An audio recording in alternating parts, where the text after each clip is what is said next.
हाँ तो बच्चों, आज हम बात करेंगे नेक्स्ट टॉपिक।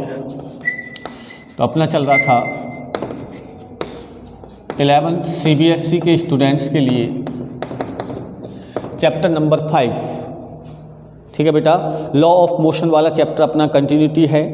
उसमें हमने पढ़ा था फ्रिक्शन और हमने पढ़ी type of friction. Type of friction में जैसे हमने पढ़ा स्टैटिक फ्रिक्शन, लिमिटिंग फ्रिक्शन और काइनेटिक फ्रिक्शन। फिर उसके बाद हमने पढ़ा law of limiting friction and law of kinetic friction. और आज हम बात करेंगे बेटा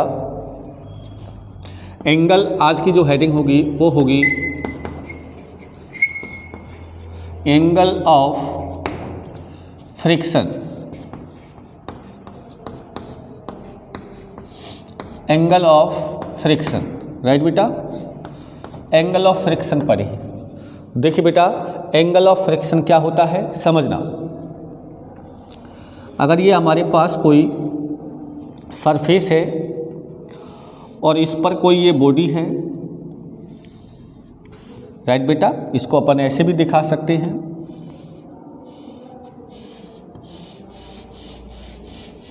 ये कोई बॉडी है बेटा, तो सबसे फर्स्ट ऑफ ऑल आप जानते हैं कि इधर इसका वेट होगा W=mg और इधर होगा नॉर्मल रिएक्शन। क्या है बेटा ये भी एक प्रकार का फोर्स होता है, नॉर्मल रिएक्शन। जैसा कि आपको मैंने लिफ्ट सिस्टम में बताया था कि ये नॉर्मल रिएक्शन होता है, ये वर्चुअल वेट होता है इसके कंपेयर में। अगर ये mg है तो R=mg ही होगा अगर इस पर किसी प्रकार का कोई अप्लाइड फोर्स अप्लाई नहीं है। अब हम यहाँ पर बात करते हैं कि सपोज इस पर कोई फोर्स लगाया जाता है F, इसको बोलते हैं अप्लाइड फोर्स। ये है बेटा अप्लाइड फोर्स। तो इसके अपोजिट डायरेक्शन में फ्रिक्शन होगा, अपोजिट डायरेक्शन में इधर। और इसको मैंने बोला बेटा, क्या बोला इसको बोला है Fs मैक्सिमम, यानी लिमिटिंग फ्रिक्शन। ये बेटा क्या है, लिमिटिंग फ्रिक्शन। ये बात आपको समझ में आनी चाहिए।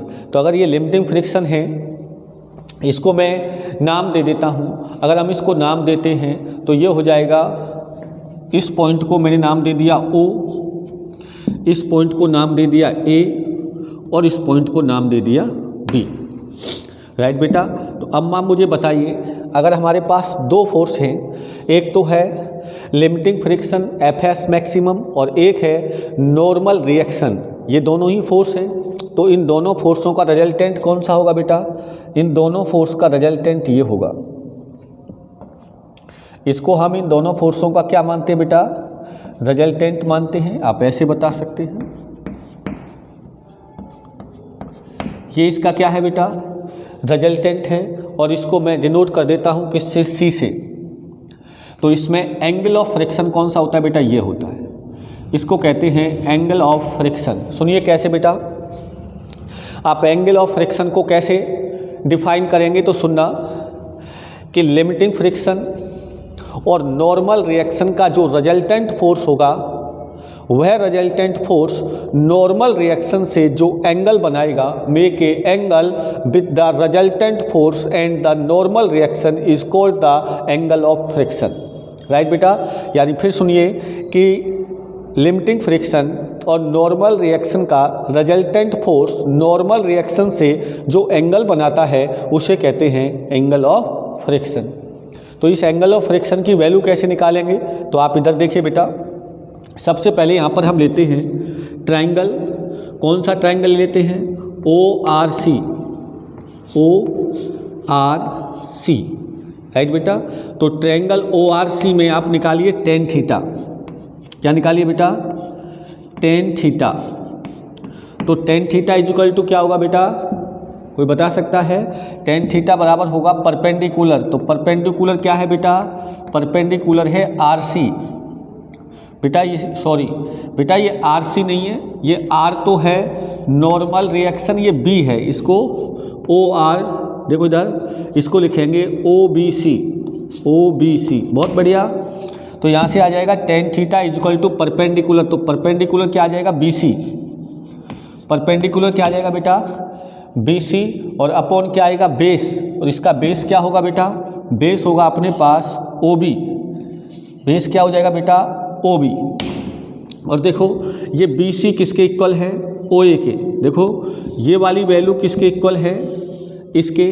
तो यहाँ आप लिख सकते हैं OA अपॉन OB, और O से A तक का मैग्नीट्यूड क्या है बेटा? FS maximum. क्या है बेटा?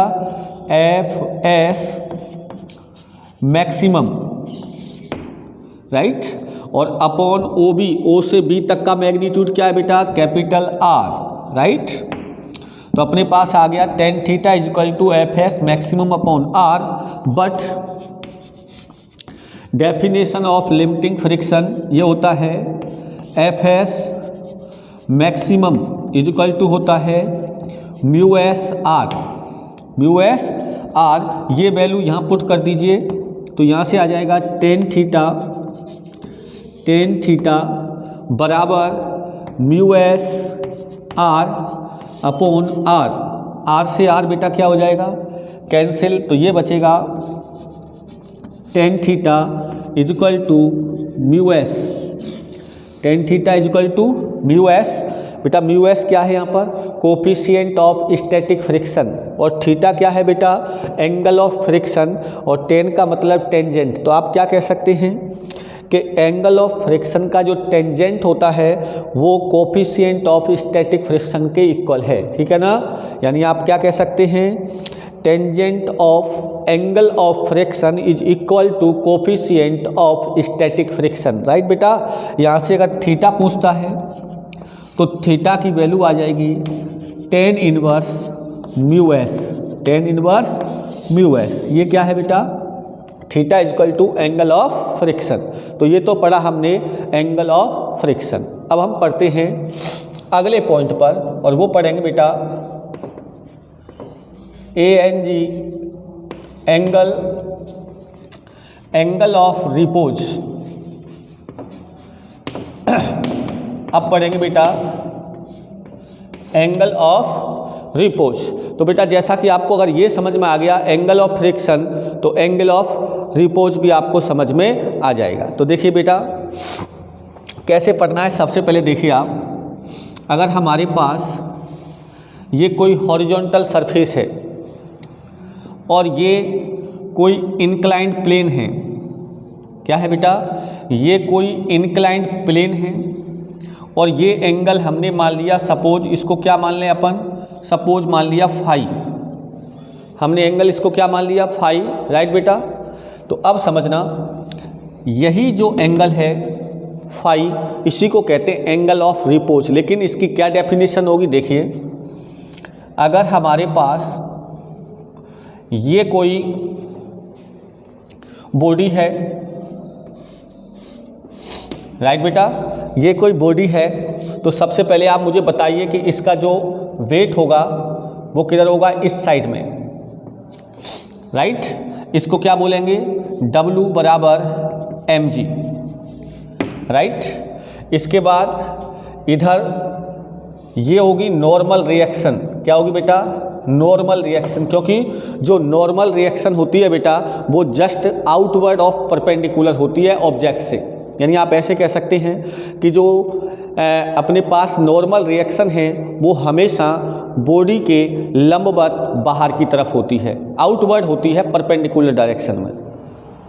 अगर ये R है तो इस mg का एक कंपोनेंट इधर आएगा और इस mg का एक कंपोनेंट इधर आएगा, राइट बेटा। तो अब आप समझना ध्यान से कि अगर हमारे पास ये फाई है तो हमारे पास ये भी फाई होगा। देखो यहाँ से ये फाई है, ये क्या होगा? 90 डिग्री, और ये क्या हो जाएगा? 90 माइनस फाई, और ये 90 माइनस फाई, और ये टोटल कितना है बेटा? 90 है तो ये वाला भी क्या हो जाएगा, फाई हो जाएगा, ये फाई हो जाएगा। तो W बराबर mg, mg का ये कंपोनेंट तो हो जाएगा बेटा mg cos फाई, और ये वाला बेटा कंपोनेंट क्या हो जाएगा mg sin फाई, राइट बेटा, mg sin फाई। अच्छा ये mg sin फाई क्या करेगा, इस वाली बॉडी को किधर, डाउनवर्ड, नीचे की तरफ क्या करेगा बोलो, फोर्स लगाएगा, इस पर डाउनवर्ड यानी नीचे की तरफ फोर्स लगाएगा, और ये रेस्ट पोजीशन में है, और वो रेस्ट पोजीशन कौन सी है, लिमिटिंग फ्रिक्शन वाली। तो इस पर इसके अपोजिट डायरेक्शन में, इस साइड में, या यहाँ भी बता सकते हो, एक ही बात है, तो इसके अपोजिट डायरेक्शन में लिमिटिंग फ्रिक्शन होगा, जिसको बोलेंगे एफएस मैक्सिमम, एफएस मैक्सिमम। तो बेटा इसका आप डेफिनेशन समझना, इसकी डेफिनेशन अपन क्या बोलेंगे, it is the minimum angle, समझना ध्यान से, it is the minimum angle that an inclined plane makes with the horizontal when a body placed on it just begins to slide down. मतलब horizontal और inclined plane के बीच का वो minimum angle जिस पर ये बॉडी केवल जस्ट स्लाइडिंग कंडीशन, यानी अभी इस पर ये नीचे खिसकी नहीं है, ये अभी स्लाइड नहीं हुई है, बट स्लाइड की कंडीशन में है, अर्थात इसको कहते हैं लिमिटिंग फ्रिक्शन। अगर इस mg sin फाई का मान यदि fs मैक्सिमम से क्या हो जाएगा, बड़ा हो जाएगा, समझना ध्यान से, तो ऐसी कंडीशन में क्या होगा बेटा, ये वाली जो ऑब्जेक्ट है वो स्लाइड करने लग जाएगी। तो आपको क्या करना है, इस इंक्लाइंड प्लेन का हॉरिजॉन्टल के साथ वो एंगल जिस पर ये अभी किस में है, रेस्ट पोजीशन में है, यानी जस्ट मूव करने वाली है, तो ये एंगल कहलाता है एंगल ऑफ रिपोज। अगर इस एंगल को आप बढ़ा दोगे तो फिर ये नीचे आ जाएगा, भले ये दोनों आपस में क्या हो, इक्वल हो, ऐसी कंडीशन में इसकी वैल्यू बढ़ जाएगी और ये इस साइड में आ जाएगा, राइट बेटा। तो अपन को निकालना है फाई की वैल्यू। तो देखिए इन बैलेंसिंग कंडीशन, आप ऐसे कह सकते हो, in balancing condition, balancing condition में बेटा क्या आएगा, समझना ध्यान से, यहां से आ जाएगा एफएस मैक्सिमम बराबर आ जाएगा mg sin फाई, इसको मैं इक्वेशन नंबर 1 दे देता हूं, और ये आ जाएगा r equal to mg cos phi, mg cos phi. तो ऐसी कंडीशन में इसको इक्वेशन नंबर 2, और अब क्या करें आप, dividing equation first by 2, first equation में 2 से क्या कर देंगे बेटा, डिवाइड कर देंगे, और जब डिवाइड करेंगे तो ये हो जाएगा FS maximum divided by r is equal to mg से mg कैंसिल हो जाएगा, sine phi upon cos phi is equal to tan phi, right. इसके बाद fs maximum, but similarly fs limiting friction, fs maximum is equal to ये होता है mu S R, ये value put in this equation, now mu S R divided by r is equal to tan phi, r to r cancel out, then tan phi is equal to mu S. तो जैसे आपने पढ़ा था angle of friction और ये angle of repose same है, उसमें भी म्यू एस था, इसमें भी म्यू एस है, यानी यहाँ पर आप क्या बोलेंगे कि यहाँ से बोलेंगे आप कि angle of repose is equal to coefficient of, क्या है ये, mu s, coefficient of static friction, यानी angle of repose is equal to the angle of friction. कैसे, देखो बेटा टेन थीटा बराबर कितना था, म्यू एस, तो इन दोनों को इक्वल कर देंगे तो ये हो जाएगा बेटा tan theta is equal to mu S, तो ये हो जाएगा tan phi is equal to tan theta. Compare both equations, तो tan phi is equal to tan theta, then phi is equal to theta, यानी angle of repose is equal to angle of friction. Right बेटा, angle of repose is equal to angle of friction. तो हमने ये पढ़ा angle of friction और ये पढ़ा angle of repose. इसके बाद आता है टाइप्स ऑफ काइनेटिक फ्रिक्शन। समझना बेटा, अब हम बात कर रहे हैं टाइप्स ऑफ काइनेटिक फ्रिक्शन। आइए बेटा इधर देखें।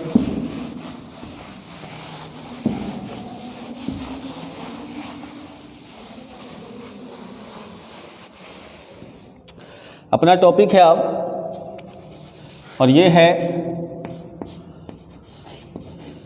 Types of kinetic friction.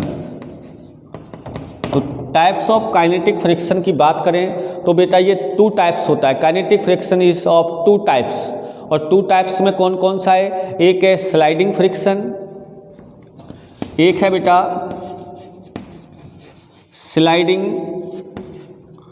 Friction,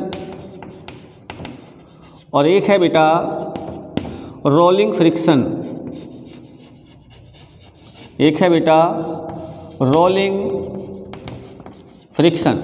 sliding friction और रोलिंग फ्रिक्शन दोनों ही किसके पार्ट हैं बेटा? काइनेटिक फ्रिक्शन के। तो देखिए स्लाइडिंग फ्रिक्शन क्या है बेटा? The force of the friction that comes into play when a body slides over the surface of another body is called sliding friction. मतलब मैंने क्या बोला है, अगर किसी एक सरफेस पर, यानी किसी एक बॉडी की सरफेस पर अगर कोई दूसरी बॉडी स्लाइड करती है, स्लाइड का मतलब अगर हमारे पास ये ब्लॉक है बेटा, इस ब्लॉक को यदि आप क्या करते हो, पुल करते हो, क्या करते हो, पुल करते हो, या इसे पुश करते हो समझो बेटा, या इसे पुश करते हो या इसे पुल करते हो, दोनों ही कंडीशन में इनकी जो सरफेस के अंदर जो फ्रिक्शन होगा उसे क्या बोलेंगे बेटा? Sliding friction. समझ में आई बात? जब किसी ऑब्जेक्ट को दूसरे ऑब्जेक्ट के कांटेक्ट में रखा जाता है और जब उसे पुश या पुल किया जाता है तो जो फ्रिक्शन कम्स आउट होता है उसे कहते हैं स्लाइडिंग फ्रिक्शन। राइट बेटा। अब इसके बाद बात आती है रोलिंग फ्रिक्शन की। किसकी बेटा? रोलिंग फ्रिक्शन में क्या होता है कि जब किसी सरफेस पर कोई दूसरी बॉडी, किसी प्लेन सरफेस पर कोई दूसरी बॉडी यदि रोल करती है, रोल ओवर, क्या करती है बेटा? अगर ये क्या करती है, रोल ओवर, यानी अगर ये रोलिंग करती है तो ऐसी कंडीशन में जो फ्रिक्शन होता है इसे क्या कहते हैं? Rolling friction.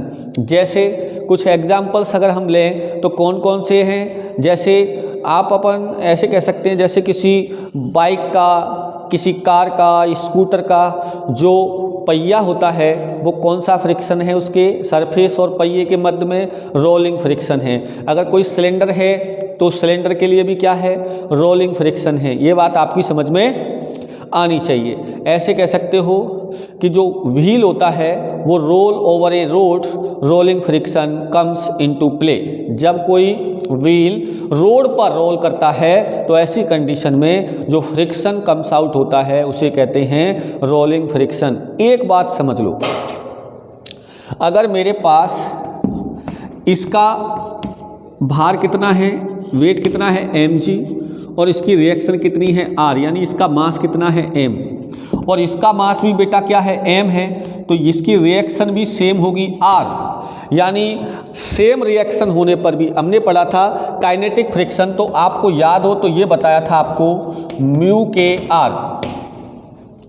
अब सुनिए, r दोनों में क्या है? इक्वल है, r दोनों में इक्वल है। फिर भी ध्यान रहे कि जो रोलिंग फ्रिक्शन है इसकी वैल्यू कम होगी, लेस देन होगी, और मोर लेस देन होगी किससे? स्लाइडिंग फ्रिक्शन से। यानी आप ऐसे कह सकते हो कि sliding friction is more greater than compare to the rolling friction.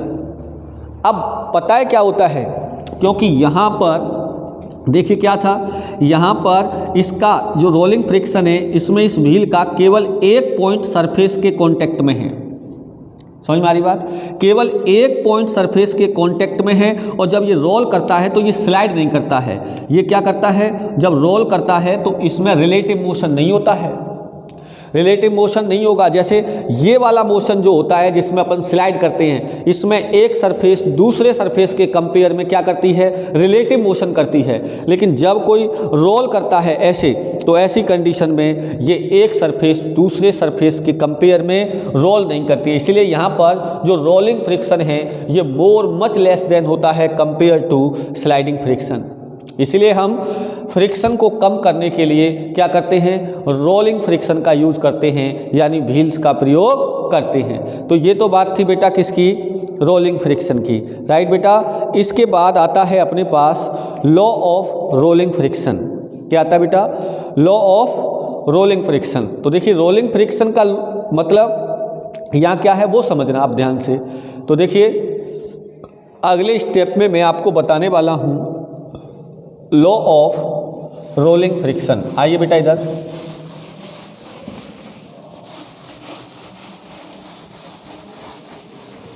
अगला टॉपिक है अपना law of rolling friction.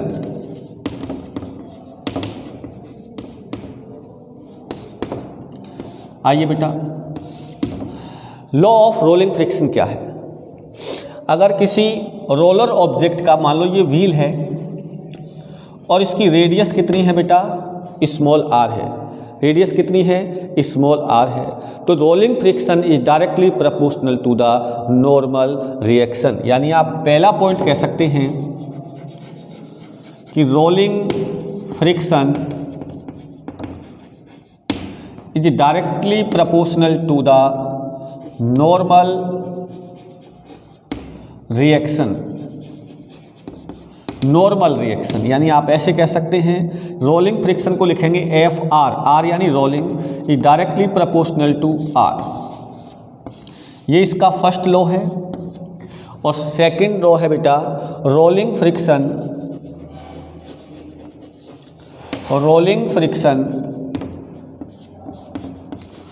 is inversely proportional to the radius of wheel.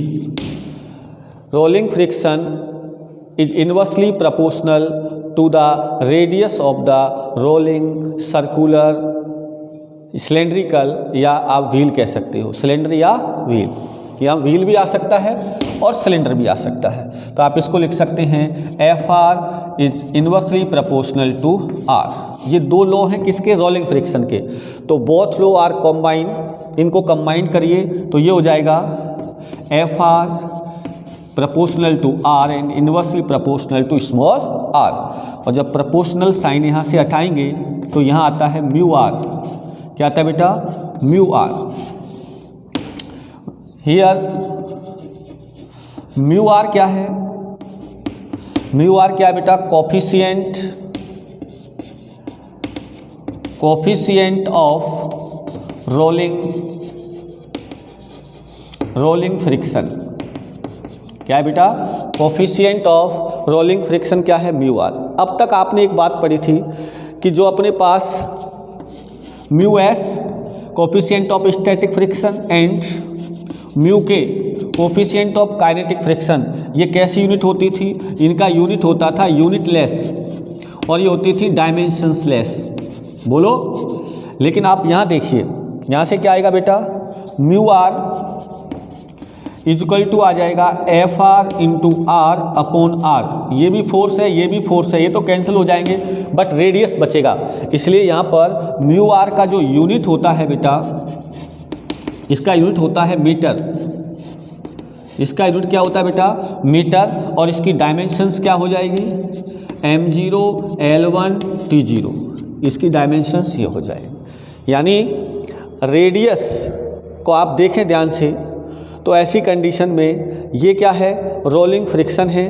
तो रेडियस यदि इसकी ज़्यादा होगी, रेडियस ज़्यादा होगी तो रोलिंग फ्रिक्शन की वैल्यू क्या होगी, कम होगी। अच्छा, अगर कोई रिलेशन पूछे इन तीनों में तो देखो म्यू आर का वैल्यू सबसे कम होता है, इसके बाद आता है म्यू के और फिर आता है म्यू एस, यानी सबसे ज़्यादा म्यू एस, उसके बाद म्यू के और सबसे कम कौन होता है म्यू आर, यानी कोफिशिएंट ऑफ स्टैटिक फ्रिक्शन की वैल्यू सबसे ज़्यादा, उससे कम काइनेटिक फ्रिक्शन की, और उसके बाद कोफिशिएंट ऑफ रोलिंग फ्रिक्शन। तो ये हमने पढ़ा आज angle of friction, angle of repose, types of kinetic friction and law of rolling friction. Okay बेटा, आज के लिए इतना ही।